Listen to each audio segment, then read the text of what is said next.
அனைவருக்கும் வணக்கம். கதை நேரத்தில் மீண்டும் உங்களை சந்திப்பதில் மகிழ்ச்சி. இன்று நான் சொல்லப்போகும் நீங்கள் கேட்கப் போகும் கதை பாண்டிமாதேவி. எழுதியவர் திரு ந. பார்த்தசாரதி அவர்கள். அத்தியாயம் 17. காந்தளூர் மணியம்பலம். ஒரு ஏழைத்தாயின் கண்ணீரை துடைத்த மகிழ்ச்சியோடு சுசீந்திரம் தானுமாலய விண்ணகரத்திலிருந்து வெளியேறிய மகாராணி வானவன் மாதேவி நேரே அரண்மனைக்குத்தான் திரும்பி செல்வார் என்று புவனமோகினி எண்ணினாள். இருவரும் சிவிகையில் ஏறி அமர்ந்து கொண்டதும், நேரே காந்தளூர் மணியம்பலத்துக்கு போக வேண்டும், வேகமாக செல்லுங்கள் என்று சிவிகை தூக்குவோருக்கு கட்டளை பிறப்பித்த போதுதான் புவனமோகினிக்கு மகாராணியின் நோக்கம் புரிந்தது.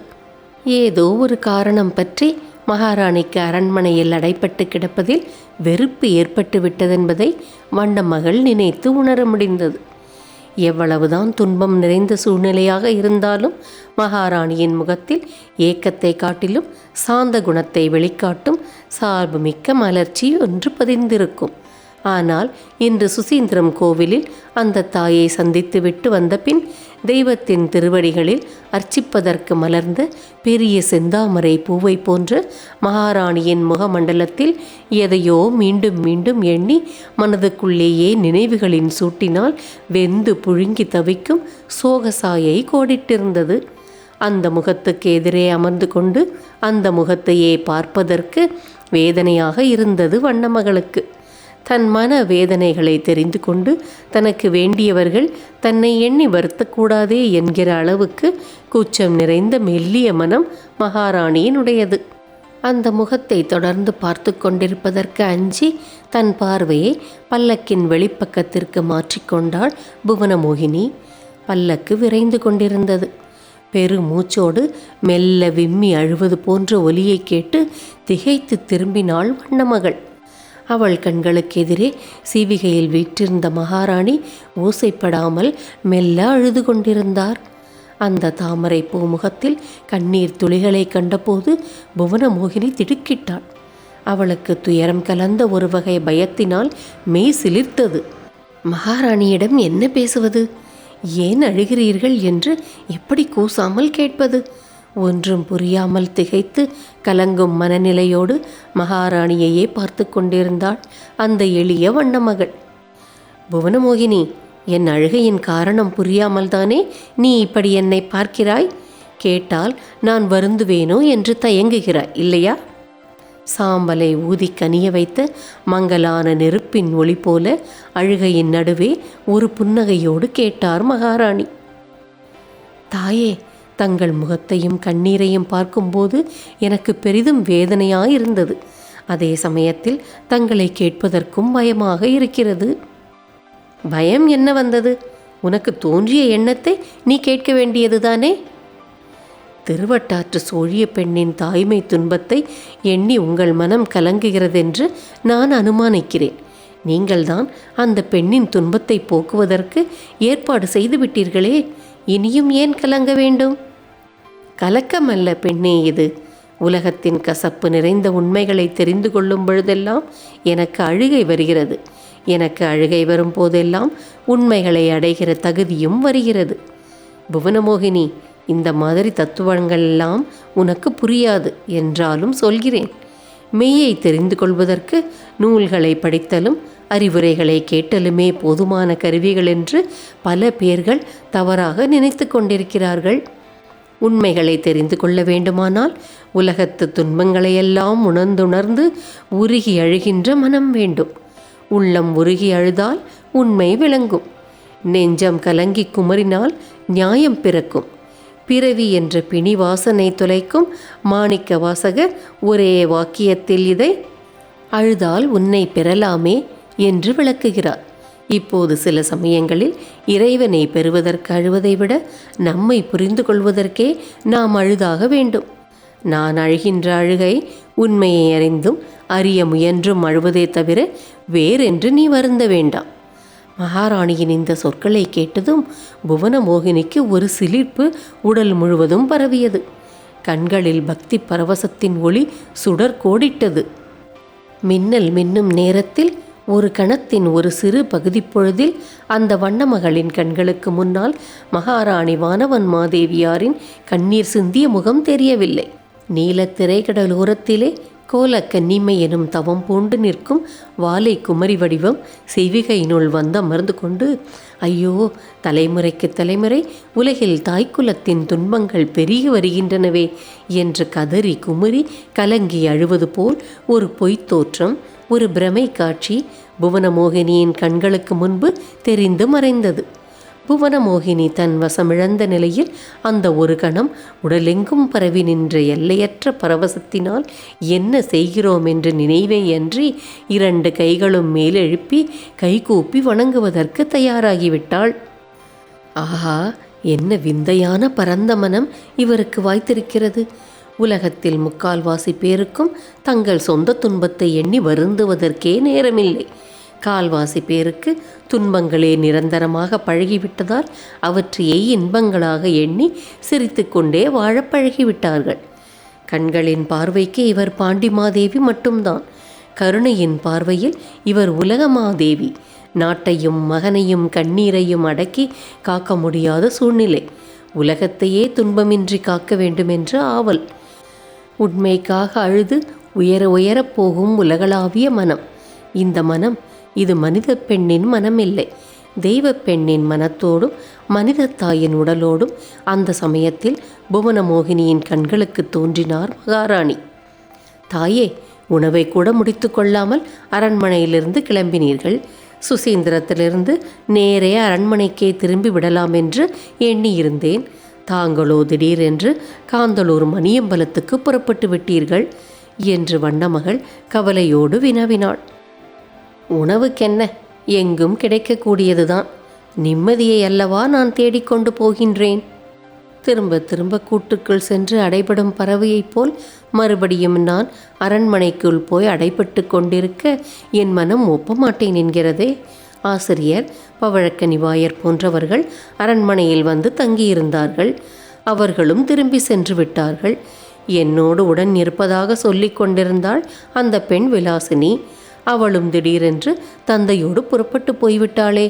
வல்லாளத்தேவனின் தங்கைக்கு என்னிடம் சொல்லிக் கொள்வதற்கு கூட நேரமில்லை போலிருக்கிறது. அவளும் போய்விட்டாள்.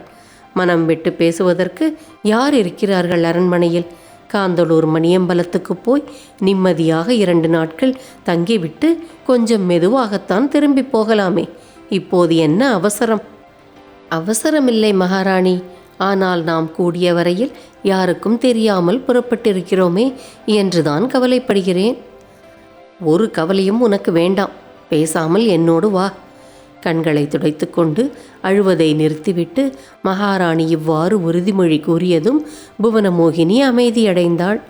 மகாராணியையும் வண்ணமகளையும் சுமந்து கொண்டு அந்த பல்லக்கு அப்படியே காந்தளூரை அடைவதற்குள் நேயர்களுக்கு ஒருவாறு காந்தளூர் மணியம்பலத்தை பற்றியும் அறிமுகப்படுத்தி வைத்து விடுகிறேன்.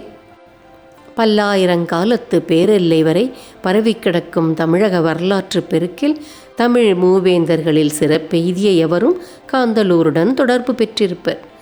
எந்த மகா மன்னனுடைய மெய்கீர்த்தியும் காந்தளூர் சாலையில் கலமரத்தருளிய பெருமையை பறைசாற்ற தவறியதில்லை. எத்தனை முறைகள் தோல்வியடைந்தாலும் பாண்டியனை எதிர்த்து காந்தளூரை வென்றிடும் ஆசையை எவரும் விட தயாராயில்லை.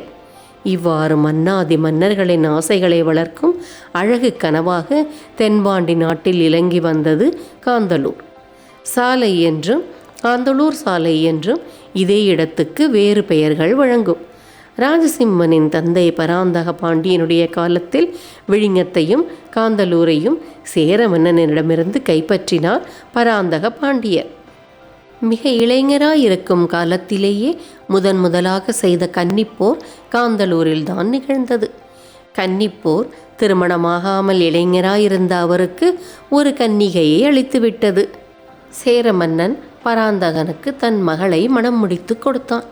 அந்த பெண்ணை பட்ட மகிழ்ச்சியாய் வானவன் மாதேவி எனும் பெயரோடு பராந்தகன் வாழ்வில் பங்கு பற்றினாள். விழிஞத்தில் நிறைய கடற்போர்களை செய்து பகைவர்கள் கப்பல்களை அடித்து வாகை சூடும் பெருமை பராந்தகனுக்கு கிடைத்தது. அதையெல்லாம் விட பெரிய பெருமை அவன் காந்தளூரில் திருத்தி அமைத்து நிறுவிய மணியம்பலமே ஆகும். இந்த மணியம்பலத்தில் 1008 பேர் எல்லா கலைகளிலும் வல்லவர்களாக இருந்தார்கள். மறையவர்கள் பெரும்பாலோரும் கவிஞர்களும் கலைஞர்களும் தர்க்க நியாய சாஸ்திரங்களில் வல்லவர்களுமாக சிலரும் காந்தளூர் மணியம்பலத்தில் இருந்ததனால் தென்பாண்டி நாட்டின் பல்கலைக்கழகம் போன்று இலங்கி வந்தது இது. பவழக்கனிவாயர் இந்த மணியம்பலத்தின் அறங்காவலராகவும் அதன் கோட்டாசிரியர் கலை, கல்வி, தமிழ் போன்ற அறிவுத்துறைக்கு காவலராகவும் பொறுப்பேற்றிருந்தனர். அதேபோல திருநந்திக்கரையிலும் குழித்துறை ஆற்றங்கரையில் திருச்சேரண நகரிலும் சமணர்களின் கலாசாலைகள் இருந்தன. அவற்றையும் பராந்தகன் ஆதரித்தான். காந்தளூர் மணியம்பலத்தில் இருந்த மறையவர்களும் அறநூலாசிரியர்களும் மிக உயர்ந்த கருத்துக்களை கல்லில் செதுக்க செய்து நாட்டின் பல பகுதிகளிலும் அக்கற்களை நடுவித்தனர். காந்தளூரில் மரங்களும் செடி கொடிகளும் மலர் வனங்களும் நிறைந்த அற்புதமான இயற்கை சூழலின் நடுவே மணியம்பலம் அமைந்திருந்தது. இந்த மணியம்பலத்தில் இருந்த 1008 மறையவர்களும் பிறரும் போட்டி, பொறாமை, புலமை காய்ச்சலின்றி ஒற்றுமையாக இருக்க வேண்டும் என்பதில் பராந்தகனுக்கு அக்கறை அதிகமாயிருந்தது. திருச்சேரணத்து சமணர்களும் தங்கள் கலாசாலை மூலம் பெரிய காரியங்களை சாதித்தனர். தெய்வங்களின் கோவில்கள் பல இருந்தன போல அறிவின் ஆலயங்களாக மணியம்பலமும் பிறவும் விளங்கி வந்தன. எனவே மகாராணியாகிய வானவன் மாதேவி தானும் ஆலய விண்ணகரம் எனும் சுசீந்திரம் தேவாலயத்தை தரிசனம் செய்த பின் அறிவாலயமாகிய மணியம்பலத்துக்கு புறப்பட்டது மிகவும் பொருத்தமாகிவிட்டது. பவழக்கனிவாயர் முதலியவர்களும் கூட அன்று அதிகாலையில்தான் அரண்மனையிலிருந்து அங்கே திரும்பி வந்திருந்தார்கள். யாருக்கும் தெரியாமல், யாரும் எதிர்பாராத போது அப்படி திடீரென்று மகாராணி அங்கே வருவார் என்று எவரும் நினைத்திருக்க முடியாது. சுசீந்திரத்திலிருந்து புறப்பட்ட சீவிகை காந்தளூர் மணியம்பலத்தை அடையும் போது மாலை மயங்கி இருள் சூழத் தொடங்கியது. இயற்கையின் அழகான பசுமை கோலத்தின் நடுவே தீப ஒளியில் அமைதியாக காட்சியளித்தது மணியம்பலம். பகுதி பகுதியாக பிரிந்திருந்த அந்த பேரம்பலத்தில் ஒவ்வொரு பகுதியிலிருந்தும் ஒவ்வொரு வகை கலையை கற்பிக்கும் ஒலி கேட்டுக்கொண்டிருந்தது. ஒரு புறம் மறையொலி, இன்னொரு புறம் தொல்காப்பியம் முதலிய இலக்கண நூல்களின் விரிவுரை, வேறோர் பகுதியில் பாத சிலம்புகள் குலுங்கும் நாட்டிய ஒலி, இசை குரல்களின் இனிமை, எல்லா ஒலிகளுமாக சேர்ந்து வேறு வகையில் அந்த இடத்தின் அமைதியை தெளிவுபடுத்தின. சிவிகையை விட்டு இறங்கி மணியம்பலத்துக்குள் நடந்தனர் மகாராணியும் புவனமோகினியும். நான் முன்னால் ஓடிப்போய் தங்கள் வரவை பவழக்கனிவாயருக்கு அறிவித்து விடுகிறேன் என்று சிறிது விரைவாக முன்னால் நடக்க முயன்று புவனமோகினியை தடுத்து நிறுத்தினார் மகாராணி. நமக்கு கால் இருக்கிறது, நாமே நடந்து செல்லலாம். அவரவர் கடமைகளை அந்தந்த நேரத்துக்கு ஒழுங்காக செய்து கொண்டிருக்கும் இந்த கலை கோவிலில் இப்போது நீ போய் என் வரவை கூறினால் இங்குள்ள அத்தனை மறையவர்களும் கலைஞர்களும் மாணவர்களும் ஆசிரியர்களும் பரபரப்படைந்து என்னை வரவேற்பதற்கு ஓடி வந்து வீண் கூட்டம் போடுவார்கள். அந்த ஆடம்பர ஆரவாரத்தை எதிர்நோக்கி நான் இங்கே வரவில்லை. புவனமோகினி பதில் சொல்ல வாயின்றி உடன் நடந்தாள். மணியம்பலத்தில் யாருமே இவர்கள் உள்ளே வந்ததை கவனிக்கவே இல்லை. தர்க்க நியாய சாஸ்திரங்களையும் சமய நூல்களையும் கற்பிக்கும் ஒரு பகுதிக்கு அருகே வந்ததும் மகாராணியும் புவனமோகினியும் நின்றார்கள். அங்கே ஒரு முதுபெரும் புலவர் மணியம்பலத்தை சேர்ந்த சீடர்களை தம்மை சுற்றிலும் உட்கார வைத்து கற்பித்து கொண்டிருந்தார். அதில் சில வார்த்தைகள் உள்ளத்தை தொடவே தாம் நிற்பது தெரியாமல் மறைந்து நின்று கேட்கத் தொடங்கினார் மகாராணி.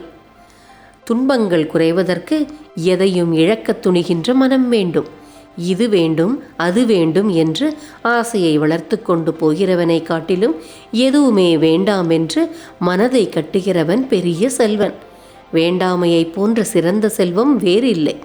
எந்த பொருளை அடைய வேண்டுமென்று ஆசைப்படுகிறோமோ அந்த பொருளை விரும்புவதால் பெறுவதால் வரும் துயரங்கள் நமக்கு இல்லை. யாதனின் யாதனின் நீங்கியான் நோதல் அதனின் அதனின் இளன். மாணவர்களே, சமய நெறி ஒப்புக்கொண்ட வாழ்க்கை இதுதான், இதுவே தவம் என்று மூதறிஞர் கூறி முடித்தார். எதையும் இழக்கத் துணிகின்ற மனம் வேண்டும், மகாராணி தனக்குள் மெல்ல கூறிக்கொண்டார். அந்த வாக்கியத்தை விளக்கை கண்டவுடன் மாயும் இருள் போல் நெடுநேரமாக மனத்தை வதைத்து துன்புறுத்தி கொண்டிருந்த ஏதோ ஒன்றை அந்த முதுபெரும் புலவர் கூறிய திருக்குறள் கருத்து நீக்கிவிட்டது போலிருந்தது. புவனமோகினி, வா, நாம் அரண்மனைக்கே திரும்பி போய்விடலாம். இவ்வாறு கூறிவிட்டு இருளில் மறைந்து நின்று கொண்டிருந்த மகாராணி புறப்பட்ட போது புவனமோகினிக்கு ஒரே ஆச்சரியமாகிவிட்டது. மகாராணியின் மனம் ஒரு நிலையில் நிற்காமல் ஏதோ காரணத்தால் அலைபாய்ந்து கொண்டிருக்கும் போலும் என்றும் அவளுக்கு தோன்றியது.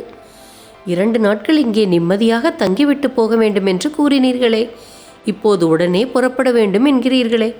சுசீந்திரத்திலிருந்தே அரண்மனைக்கு திரும்பியிருந்தால் இதற்குள் போய் சேர்ந்திருக்கலாமே என்று மெல்லிய குரலில் மகாராணியை கேட்டாள் வண்ணமகள். பெண்ணே, அப்போது அப்படி தோன்றியது சொன்னேன், இப்போது இப்படி தோன்றுகிறது சொல்கிறேன். 2 நாட்கள் இந்த மணியம்பலத்தில் தங்கி என்னென்ன தெரிந்து கொண்டு நிம்மதி அடைய வேண்டும் என்று எண்ணி வந்தேனோ அந்த நிம்மதி 2 கணங்களில் இந்த புலவரின் சொற்களில் கிடைத்துவிட்டது. போகும் முன் பவழக்கனிவாயரை பார்க்க வேண்டுமல்லவா? யாரையும் பார்க்க வேண்டாம், யாருக்கும் தெரியாமல் நாம் திரும்பி சென்று விடுவோம். ஓசைப்படாமல் திரும்பி சென்று வந்தது போலவே வெளியேறினார்கள் அவர்கள். மணியம்பலத்தின் வாயிலில் அலுத்து போய் உட்கார்ந்திருந்த பல்லக்கு தூக்குவோர் களைப்பையும் பொருட்படுத்தாமல் புறப்பட்டு விட்டனர். இருளின் நடுவே ஒளி நிறைந்த மனத்தோடு மகாராணியின் பயணம் தொடர்ந்தது.